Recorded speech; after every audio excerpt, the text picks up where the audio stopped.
This conference is called Confluence, and it's the idea of rivers coming together, different streams coming together, and so it's bringing together people from all around the world who are doing work on what we call narrative change. A question that we've looked at during this whole conference is what is narrative change and who is a narrative changer or a person doing narrative change. There's not one definition. I think it's storytellers, it's activists who through action are trying to change the way, change people's mindsets, trying to shift those underlying assumptions we have about who's deserving, who's not, who's in and who's out. And how do we shift those? And how do we shift those underlying assumptions in order to then change the environment to make it more possible to ensure that people do have just laws and just policies and just conditions that enable them to live and to thrive. Creo que uno de los retos aquí es cómo logramos que este campo se consolide. Logramos que la gente que no nos conoce entienda lo que hacemos, entienda el poder que tiene el trabajo narrativo y además que logremos articularnos para poder trabajar, insisto, dentro de nuestras diferencias, cada quien brillando bajo su mejor luz, pero también pudiéndonos coordinar para poder proyectarnos hacia el futuro como campo.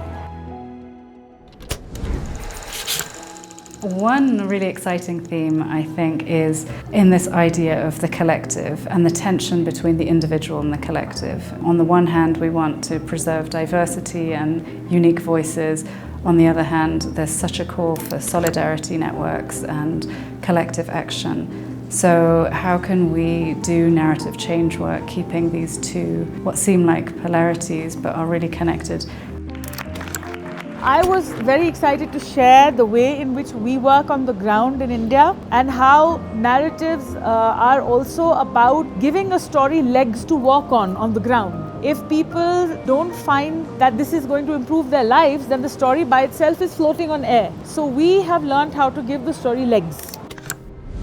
I see this particular confluence as the beginning of a community. I think the next step is going to be figuring out a strategy for how a distributed global set of actors can form a community. Some next steps that we can take together is let's not stop here. Before this, it was hard to conceptualize that there were so many of us working in this space, working in this field. I don't want it to just be when we meet in person that we're able to collaborate, share resources, movement build. I just don't want to let this die, the momentum that we've built here.